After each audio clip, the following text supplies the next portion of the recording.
అందరికీ నమస్కారం అండి. ఈరోజు మనం రవలి గారు రచించిన ఆదిశక్తి అనే ఓ చక్కటి కథను విందాం. ఇక కథలోకి వెళ్దాం. ఇందాకటి నుంచి చూస్తున్నాను, ఇచ్చిన కాఫీ కూడా తాగకుండా తెగ ఆలోచనలో పడిపోయారు. ముందు కాఫీ తాగండి, చల్లారిపోతుంది అంటూ వచ్చి కూర్చుంది పార్వతమ్మ. ఆ మాటలేవి వినబడనంతగా దీర్ఘాలోచనలో మునిగిపోయారు అక్కడున్న వాళ్లంతా. ఏమిటర్రా, అంతలా తల మీదకొచ్చిన సమస్యలేమైనా ఉన్నాయా? శ్రీధర్ను చూస్తూ అడిగింది. నువ్వుండమ్మా, నీకర్థం కాదులే, కాస్త చికాకు తెచ్చుకొని అన్నాడు శ్రీధర్. నువ్వన్నా చెప్పవే శ్రీ, కూతురు వైపు చూస్తూ అడిగింది ఈసారి. అమ్మా, ఏవో సమస్యలు, నాన్నకు కూడా ఏం చెయ్యాలో పాలుపోవటం లేదు. నీకెందుకులే ఇవన్నీ? టేబుల్ మీద ఉన్న ప్లాన్లు పేపర్లు తిప్పి తిప్పి చూస్తూ సమాధానమిచ్చింది శ్రీనిధి.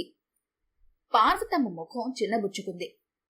అది చూసి మూర్తి నవ్వాడు. పారు, నీ పనే నయం.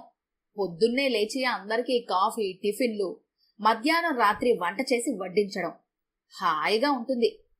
ఇందులో ఉన్నన్న ఇరకాటాలు నువ్వు విని తట్టుకోలేవులే. వీలైతే ఇంకో కప్పు వేడిగా కాఫీ పట్రా అందరికీ, ఏవైనా కొత్త ఆలోచన వస్తుందేమో అన్నాడు. వాళ్లందరూ అలా దిగులుగా ఉండడం చూస్తుంటే గుండె తరుక్కుపోతోంది పార్వతమ్మకు. 2 నెలల నుంచి అదే తంతు ఇంట్లో. పార్వతమ్మ భర్త సుందరమూర్తి ప్రముఖ వ్యాపారవేత్త, రచయిత, ఇంజనీరు చదివిన కొడుకు శ్రీధర్, వైద్య పట్టా పుచ్చుకున్న కూతురు శ్రీనిధి. అందరూ వాళ్ల వృత్తుల్లో నిష్ణాతులు. అంతటి విద్యావంతులకు కూడా కొరుకుడు పడని సమస్య ఏమిటో అర్థం కావటం లేదు ఆమెకి. ఇన్నిసార్లు అడుగుతున్నానని ఏమీ అనుకోకండి. అసలు 2 నెలల నుంచి మీరంతా దేని గురించి బుర్రలు బద్దలు కొట్టుకుంటున్నారు? తెలుసుకోకపోతే నా బుర్ర బద్దలైపోయేలా ఉంది, చెప్పండి. మూర్తిని మెల్లగా అడిగింది. గాలి వెలుతురు సక్రమంగా ఉండి సమయానికి వైద్య సదుపాయం కోసం పక్కనే హాస్పిటల్కి అనుసంధానిస్తూ అధునాతన సౌకర్యాలతో ఒక వృద్ధాశ్రమం నిర్మించాలి అనుకున్నాము. నిర్మాణంలో పనిచేయడానికి ఇంజనీర్లని, నిర్మాణానంతరం వారికి సేవ చేయడానికి డాక్టర్లని, కౌన్సిలింగ్ కోసం రచయితలని వాలంటరీగా వచ్చేందుకు కష్టపడి ఒప్పించాము. మా సర్కిల్ నుంచి కావాల్సినంత డబ్బు విరాళంగా వచ్చింది. అంతా కలిసి ఒక ట్రస్ట్ కూడా ఏర్పాటు చేశాము. సిటీ పొలిమేరలో ఉన్న మన ఫ్లాట్ ని ట్రస్ట్ పేరు రాసేశాము. వాళ్ళు చెబుతున్నది వింటుంటే పార్వతమ్మకి ఒక పక్కన సంతోషంగా అనిపించింది. డబ్బు, మనుషులు అన్నీ రెడీగా ఉన్నప్పుడు ఇంకేం ఆటంకాలు అంది. ప్రాజెక్ట్లో ఇన్వాల్వ్ అయిన మనుషులు ఎక్కువైపోయారు. అందరూ తలొక సలహా చెబుతున్నారు.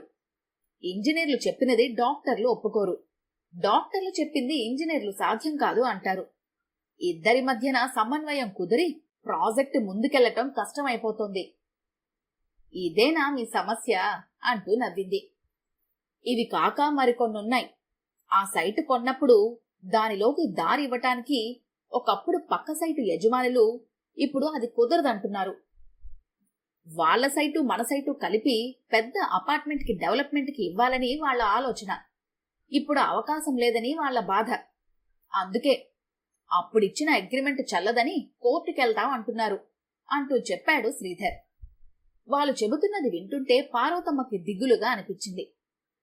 మరి ఇప్పుడేం చేద్దామనుకుంటున్నారు? సిటీలో పేరు మోసిన సివిల్ లాయర్ అనిరుద్, అతడు కేసు టేకప్ చేశాడంటే గెలిచినట్టే లెక్క. అతడ్ని మన కేసు తీసుకోవడానికి ఒప్పించాము.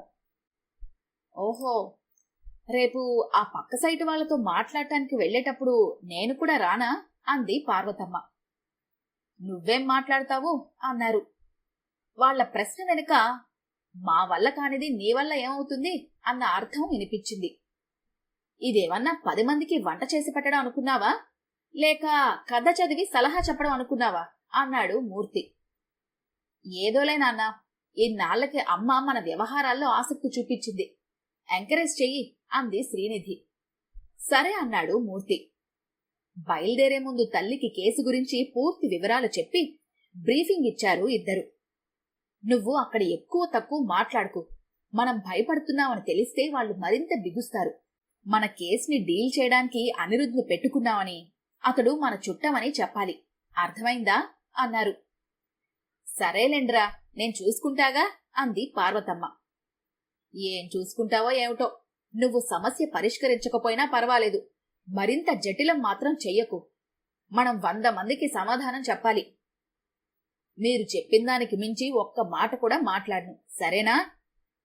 పక్క ఫ్లాట్ సుందరయ్య గారింటికి వెళ్లి అతన్ని చూడగానే తాము ఫ్లాట్ రిజిస్ట్రేషన్ చేయించుకున్నప్పుడు కలవడం గుర్తొచ్చింది పార్వతమ్మకి. పక్కపక్కన కొన్న ఫ్లాట్లు ఇద్దరూ కలిసి ఒకరోజు రిజిస్ట్రేషన్ చేయించుకున్నారు. రిజిస్టర్ ఆఫీస్లో వాళ్ల కుటుంబం తాము చాలాసేపు మాట్లాడుకున్నారు. తర్వాత వాళ్లు తమ ఇంటికి కూడా వచ్చారు. అవన్నీ గుర్తుకు రాగానే వచ్చిన పని కూడా మర్చిపోయినట్టుగా, సుందరయ్య గారు బావున్నారా? నన్ను గుర్తుపట్టారా? అవును, మీ అమ్మగారు ఎలా ఉన్నారు? తమ మీద కేసు వేస్తూ కయ్యానికి కాలు దువ్వుతున్న శత్రువులతో గలగలా నవ్వుతూ మాట్లాడుతున్న పార్వతమ్మని ఆశ్చర్యంగా చూశారు శ్రీనిధి, శ్రీధర్. పార్వతమ్మ ప్రశ్నకి మూర్తి ఒక్క క్షణం మాట్లాడలేదు. మా అమ్మగారు 2 నెలల క్రితమే పోయారండి అన్నాడు మెల్లగా. అయ్యో అంది పార్వతమ్మ షాక్ తిన్నట్టుగా. ఆమె కళ్ళు చెమ్మగిల్లడం అందరికీ తెలుస్తుంది. డీలా పడ్డట్టుగా అయిపోయింది కొద్దిసేపు. చాలా మంచి మనిషి. ఆ రోజు నాతో ఎన్ని కబుర్లు చెప్పారో అంది. కాసేపు ఆవిడ విశేషాలు తలుచుకుంటూ ఉండిపోయింది. సుందరయ్య కూడా వాళ్ళెందుకొచ్చారన్న విషయం మర్చిపోయి తల్లి విశేషాలు చెబుతూ ఆవిడతో మాటల్లో పడ్డాడు. పారు, పక్క ఫ్లాట్ వాళ్ళు ఫోన్ చేశారు ఇందాకే. మీరు ముందుకెళ్ళండి, మేం మీకు తోడుగా ఉంటామని చెప్పారు. శ్రీనిధి, శ్రీకాంత్ కూడా పార్వతమ్మ దగ్గరికొచ్చారు ఆనందంగా. నిజంగా గ్రేట్. అమ్మ కూడా వచ్చినా మాకేం అర్థం కాలేదు. అసలు ఆయనతో నువ్వేం మాట్లాడావు? మేం వినకుండా అనిరుద్ధ్ గురించి చెప్పావు కదూ అంటూ అడిగారు. వాళ్ళ అమ్మగారి గురించి తప్ప నేనసలు కేసు గురించే మాట్లాడలేదు. మరెలా ఒప్పుకున్నాడు? బయలుదేరే ముందు మేము వినకుండా ఆయనతో ఏదో అన్నావు, ఏంటది? అనుమానంగా అడిగారు. అదా, ఈ ప్రాజెక్టు పూర్తయ్యాక గార్డెన్లో పెద్ద శిలాఫలకం మీద దాతలందరి పేర్లు రాయిస్తున్నాము. అందులో మీ అమ్మగారి పేరు మొదట రాయిద్దాం. ఆవిడికి ఇలాంటి కార్యక్రమాలంటే ఎంతో ఇష్టం. బ్రతుకుంటే దీనికోసం చాలా చేసేవారు అన్నాను. వావ్, అమ్మా గ్రేట్. నీకు మా ప్రాజెక్ట్లో భాగం పంచుకోవాలనుంది అన్నావు కదా, ఇవాళ మా ఆఫీస్కొస్తావా అంది శ్రీనిధి ఆనందంగా. పార్వతమ్మతో కలిసి ఆఫీసులోకి అడుగుపెట్టిన వెంటనే శ్రీనిధికి ఫోన్ వచ్చింది.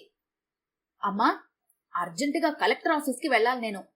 మన ప్రాజెక్టు పర్మిషన్ ఫైలు ఆయన దగ్గరికి సంతకానికి వెళ్ళింది. ఆయన మాట్లాడాలి, రమ్మంటున్నారట అంది ఆదుర్దాగా. సరేలేవే, నేను ఆఫీస్ చూస్తాను. నువ్వు కలెక్టర్ ఆఫీస్కి వెళ్లి పని చూసుకురా అంది పార్వతమ్మ. అలా వెళ్లిన మనిషికి సాయంత్రం 5ంటికి గాని రావటం కుదరలేదు. వచ్చేసరికి ఆఫీసులో వచ్చిన మార్పు ఆమె కళ్ళకి స్పష్టంగా కనిపించింది. అమ్మా, మీ అమ్మగారు ఇంజనీర్లకి డాక్టర్లకి మధ్యన సమన్వయం కుదిర్చారమ్మా అన్నాడు మేనేజరు శ్రీనిధి దగ్గరకొచ్చి. ఏమిటి నువ్వు అంటుంది? ఆశ్చర్యంగా అంది శ్రీనిధి. అవునమ్మా, మీరెళ్లగానే ఇంజనీర్ల బృందం, డాక్టర్ల బృందం వచ్చారు. వార్డుల నిర్మాణం విషయంలో వాళ్ల మధ్యన ఉన్న భేదాభిప్రాయాలని మీతో చర్చించేందుకొచ్చిన వాళ్ళందర్నీ కూర్చోపెట్టి మీ అమ్మగారు 2 గంటలు మాట్లాడారు. ఆవిడ ఏం చెప్పారో ఏమో కాని లంచ్ టైంకి అందరూ ఒక అభిప్రాయానికి వచ్చేశారు. వాళ్ళిద్దరికీ అనుకూలంగా ఉండేలా వార్డు డిజైన్ కూడా ఇంజనీర్ల సాయంతో ఆవిడే మార్చేశారు. చూడండి అంటూ ప్లానులు, ఇతర కాగితాలు చూపిస్తుంటే నమ్మలేనట్టుగా చూసింది శ్రీనిధి. నాన్నా, అమ్మ ఒక అద్భుతాన్నే చేసింది అంటూ ఆఫీస్లో జరిగిందంతా మూర్తికి చెప్పింది శ్రీనిధి. మనం ఇన్నాళ్ళు గుర్తించలేదు కాని అమ్మలో నిజంగా ఒక గొప్ప ఎంటర్ప్రీన్యూర్ ఉంది నాన్న. అమ్మని మన బిజినెస్ లోకి లాగితే మన ఫర్మ్స్ అన్ని ఎక్కడికో వెళ్లిపోతాయి ఆనందంగా అన్నాడు శ్రీధర్. మూర్తిగారు భార్య వంక ప్రశంసాపూర్వకంగా చూశారు. మరుసటి రోజు శ్రీనిధి కలెక్టర్ ఆఫీస్కి బయలుదేరుతుంటే, నేను నీతో వస్తాను అంది పార్వతమ్మ. మీ ఫైల్ అంతా క్షుణ్ణంగా చదివానమ్మా. ఆలోచనలు బాగున్నా ఆచరణలో ఎంతవరకు పాటిస్తారో తెలీదు. ఇలా అనుకున్న వాటికెన్నో అనుమతిచ్చాము. తర్వాత మా పైవారు మమ్మల్నే ప్రశ్నించే విధంగా తయారయ్యాయి. ప్రస్తుతం దీనికి అనుమతి ఇవ్వలేము అంటూ చెప్పాడు కలెక్టర్. అతడి వయసు 30 ఏళ్లుంటుంది. చూడ్డానికి మంచివాడ్లా కనిపిస్తున్నాడు. అతన్ని చూస్తుంటే ఎక్కడో చూసినట్టుగా అనిపించింది పార్వతమ్మకి. అతడి బల్ల మీద ఉన్న నేమ్ బోర్డు చూస్తే ఆమెకు ఆ ప్రశ్నకి సమాధానం దొరికింది. బాబూ, నువ్వు మంచికంటి వారి అబ్బాయివా? అప్రయత్నంగా అడిగింది. అవునండి. ఓ, మంచికంటి సూర్యనారాయణ గారు నీకేమవుతారు? అడిగింది పార్వతమ్మ. ఆయన మా నాన్నగారు. ఆయన మీకెలా తెలుసు? ఆశ్చర్యంగా అన్నాడు. నీ నిర్ణయాన్ని మరొక్క రోజు వాయిదా వేసి చెళ్లపిళ్ల రామనాథం గారి కోడలు మీ దగ్గరికి ఈ ప్రాజెక్టు పట్టుకొచ్చిందని రాత్రి ఇంటికి వెళ్లిన తర్వాత మీ నాన్నగారికి చెప్పు బాబు. అలాగే నీ అనుమానాన్ని కూడా ఆయనకి చెప్పు. ఆయన చెప్పిన దాన్ని బట్టి అప్పటికి కూడా తిరస్కరించాలి అనిపిస్తే నిరభ్యరంతరంగా తిరస్కరించండి. మీరు మా నాన్నగారితో ఏవైనా మాట్లాడారా? నన్ను ఇన్ఫ్లుయెన్స్ చేయడానికి ప్రయత్నించకండి, కోపంగా అన్నాడు కలెక్టర్. నిజాయితీ అన్నది మనిషి వ్యక్తిత్వానికి సంబంధించింది బాబు. అది కాగితాల మీద కనిపించదు. మీ నాన్నగారితో నేను మాట్లాడి 25 సంవత్సరాలవుతోంది అని చెప్పి నమస్కరించి లేచి నిల్చుంది పార్వతమ్మ. అమ్మా, ఆ కలెక్టర్ నాన్నగారు నీకు తెలుసా? నువ్వు ఆయనకి ఫోన్ చేశావా? ఆతృతగా అడిగారు శ్రీనిధి శ్రీధర్లు పార్వతమ్మని. నేనేమీ ఫోన్ చేయలేదే, ఎందుకలా అడుగుతున్నారు? అంది పార్వతమ్మ. మన ప్రాజెక్టుకి అవసరమైన అనుమతులన్నీ ఒకేసారి ఇస్తూ కలెక్టర్ ఆఫీస్ నుంచి ఉత్తర్వులొచ్చాయి, ఆనందంగా అన్నారు వాళ్ళు. వస్తాయని నాకు ముందే తెలుసు, నవ్వుతూ అంది పార్వతమ్మ. ఎలా? మంచికంటి సూర్యనారాయణ గారు మీ తాతగారికి శిష్యుడు. అప్పట్లో ఆయనేదో చిన్న వ్యాపారం చేసుకునేవారు, పెద్ద సంసారం. సంపాదన సరిపోక చేబదుల కోసం మీ తాతగారి దగ్గరికి వస్తూ ఉండేవారు. అప్పుకి వడ్డీ కూడా పుచ్చుకునేవాళ్లం కాదు కనుక తరచూ అప్పు కోసం మన ఇంటికొచ్చే ఆయన్ని పనివాళ్ల దగ్గర నుంచి అందరూ చిన్న చూపు చూసేవారు. నేను మాత్రం అందరితో మాట్లాడినట్టే ఆయన్ని ఒక మనిషిగా గౌరవిస్తూ మాట్లాడేదాన్ని. దానికి ఆయనెంతో పొంగిపోయేవారు.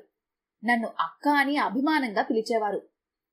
ఒకసారి నేను వాళ్ళ ఆవిడ్ని ఇంటికి పిలిపించి ఎవరికీ తెలియకుండా ఆమెకి కొంత సొమ్మిచ్చి దాంతో ఆమెను కూడా చిన్న వ్యాపారం చేసి భర్తకి చేదోడుగా ఉండమని, సంసారాన్ని పొదుపుగా నడుపుకోమని, అప్పులు చెయ్యొద్దని సలహా ఇచ్చాను. ఆ తర్వాత వాళ్ల ఆర్థిక స్థితి మెరుగుపడింది. నేనిచ్చిన డబ్బు నాకు తిరిగి ఇవ్వబోతే నేను వద్దని వారించి దాన్ని వాళ్ళ అబ్బాయి చదువుకి వాడమని చెప్పాను. ఆనాడు చేసిన ఆ మంచి పని ఇవాళ మన పేరుని నిలబెట్టింది. నిలబెడుతుందని నాకు తెలుసు, ఎందుకంటే మంచికి ఉన్న శక్తి అలాంటిది. నవ్వుతూ చెప్పింది పార్వతమ్మ. పారు, నీ సాయమే లేకుంటే ఈ పనులన్నీ పూర్తయ్యేవే కావు, ఆప్యాయంగా అన్నాడు మూర్తి. అవునమ్మా, అక్క అన్నట్టుగా నువ్వొక గొప్ప ఎంటర్‌ప్రీనర్వి. ఏమి చదువుకోకపోయినా నీకు ఇంత జ్ఞానం ఎలా వచ్చింది?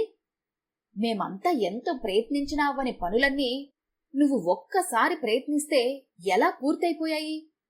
ఏదో రహస్యం ఉంది, నువ్వు చెప్పాలి, నవ్వుతూ అన్నాడు శ్రీధర్. ముందొక మాట వెనుకొక మాట లేకుండా నిజాయితీగా పారదర్శకంగా ఉంటూ నవ్వుతూ ఎదురు వెడితే ఎటువంటి సమస్యైనా వీడిపోతుంది. అంతే, అంతకన్నా ఏమీ లేదు రహస్యం. మీరందరూ మరీను నన్ను ఆకాశానికి ఎత్తేస్తున్నారు అంటూ సిగ్గుపడుతూ చెప్పింది పార్వతమ్మ. ఈ కథ గనుక మీకు నచ్చినట్లయితే లైక్ చేయండి, షేర్ చేయండి. మరిన్ని ఇంట్రెస్టింగ్ కథల కోసం మా ఛానల్ని తప్పకుండా సబ్స్క్రైబ్ చేసుకోండి.